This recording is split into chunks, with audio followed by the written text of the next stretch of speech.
Hello, ladies and gentlemen. My name is Isaac Christopher Lubogo. Welcome to Sui Generis. I've again had the pleasure of inviting one and my esteemed friend, Jonah Katende. I call him the Incredible because of the things that come up of this young man, one of the brilliant men of this country. We're glad to have him here at Sui Generis. And he's dressed like a Sui Generis himself. Mr. Katende, you can say hello to your audience.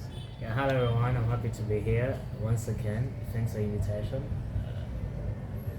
Right. Go ahead. Anything else?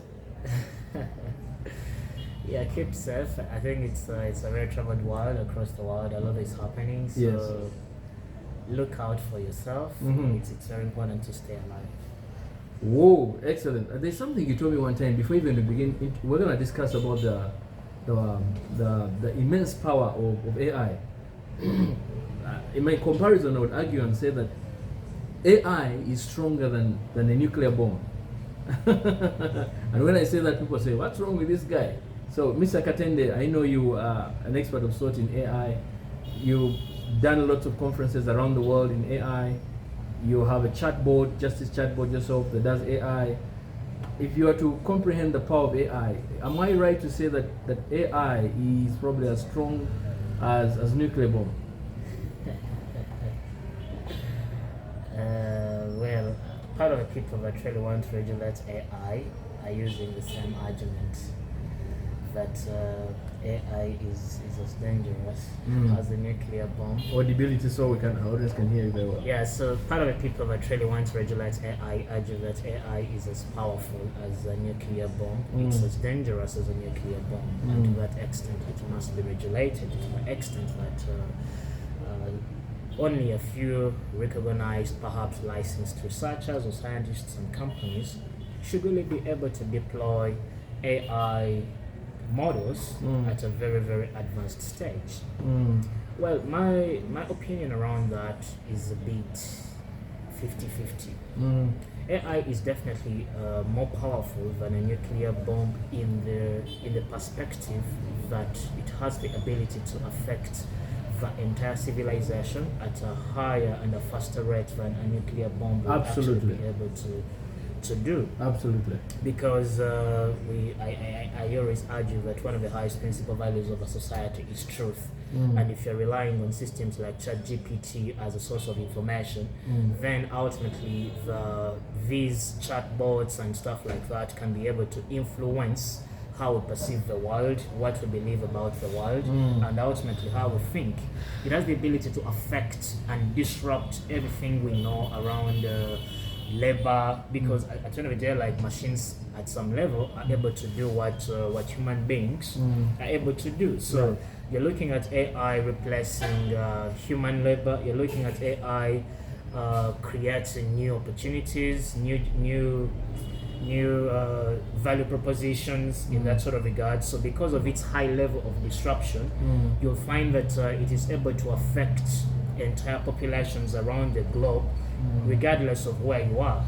Yet a nuclear bomb, for example, the one that was dropped on Hiroshima and Nagasaki, was able to destroy 2 cities at a time. But here AI can affect the entire world's population. If you're talking about indoctrination, people can use conversational AI platforms like ChatGPT to influence our perspective, our schools of thought, and stuff like that. So at that level, really, it can really affect civilization in that sort of regard. And I was trying to really explain how it can disrupt the job environment. It can disrupt the value chains of systems, because where you needed, let's say, like a truck to deliver goods from Mombasa to Kampala, you can now have in some states in America, it's already happening, self-driving trucks. You understand? Sure, absolutely. Now that is already disrupting the labor industry. That is already defining the transport industry, redefining it. So those are just a few examples that we can give in terms of what can be disrupted or in terms of what can be redefined, but almost everything can be redefined.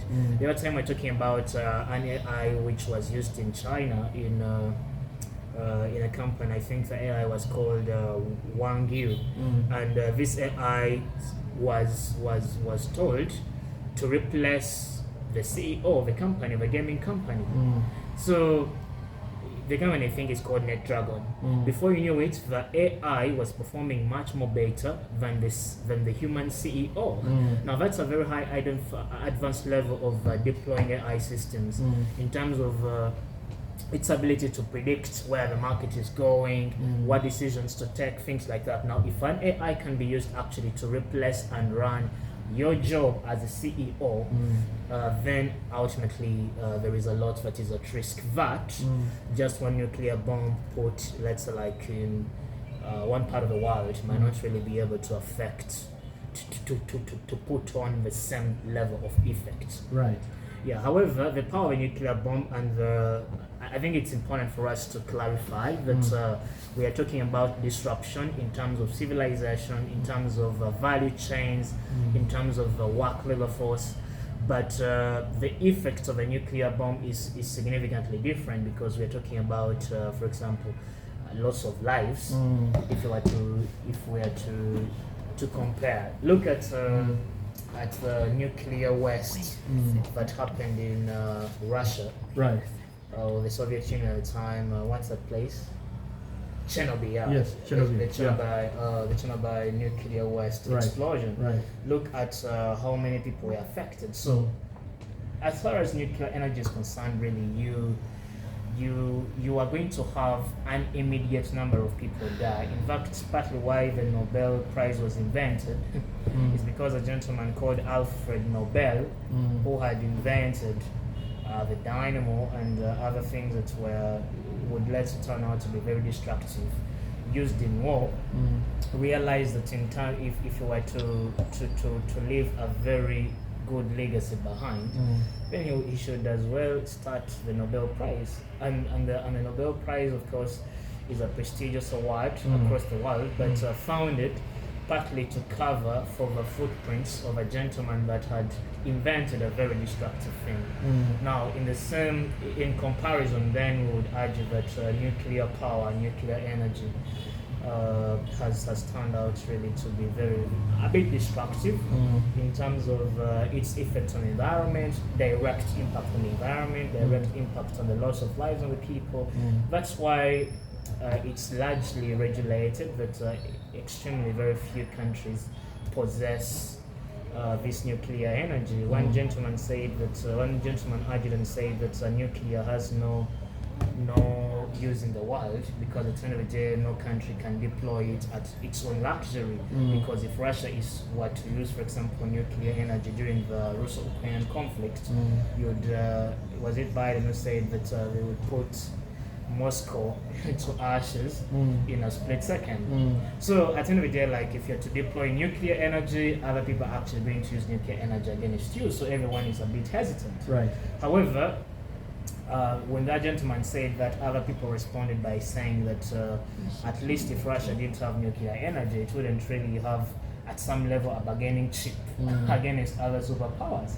Because now you can see that the destructive power of nuclear has been largely acknowledged, and anybody that has it is treated with some level of respect. Absolutely. People deal carefully with North Korea because it has some destructive nuclear weapons. Right. People deal carefully with Iran because of the same reason.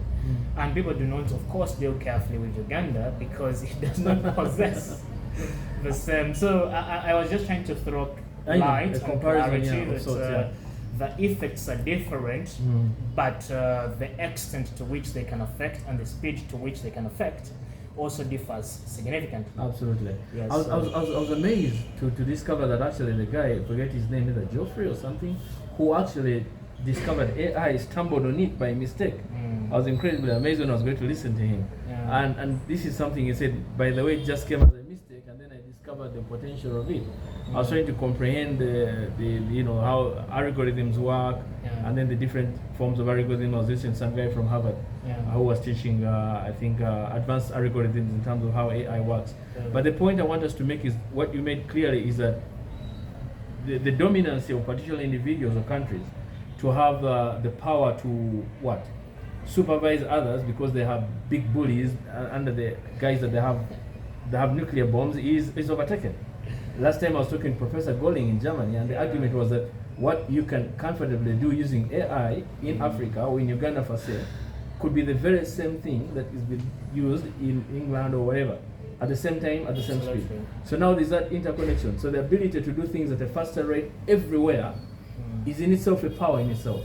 Perhaps the bigger question I would like you to comprehend, my brother and friend, John and Katende, is in the conceptualization of the use of AI for the good as against for the bad. I think the people who fear the power of AI may look at it as a bad thing. Would you argue, in your opinion, Mr. Katende, that AI, let's start from the bad things, because we all know the good things. Let's start about what are the potential bad things, other than issues of bias and ethical concerns, other than that, and then the aspects of what? Influencing social media, and in your opinion, what do you think? Because this same question was posed to the owner of the owner of what? Of OpenAI, Sam Altman, who, by the way, had been fired. You may want to go through that, and then you chip in what I asked. Yes. Okay. I don't know if people are aware, but Sam Altman had recently been fired from OpenAI. I remember watching one of his speeches in July when he was saying that AI can be dangerous in terms of the effects it can impose on society. And many say that therefore it is very critical that AI regulation remains bigger than anybody. In other words, that's a very strong point. In other words, like Sam Altman is not really the face of AI. He has people that are above him. This is not really Sam Altman's thing, who has given AI a new face, at least. This is not really Elon Musk's thing, Larry Page, DeepMind, things like that, or the guys that have really done AI at a very advanced level. It's something really that can benefit society, but can also cause very adverse effects to society. So it should really, its regulation or its oversight should really be in the open at some level, so that regulation becomes effective enough or early enough before things really get out of hand. Absolutely. So having made that speech, it was not really surprising some months later that he was ousted from the company that he has come to popularize through ChatGPT.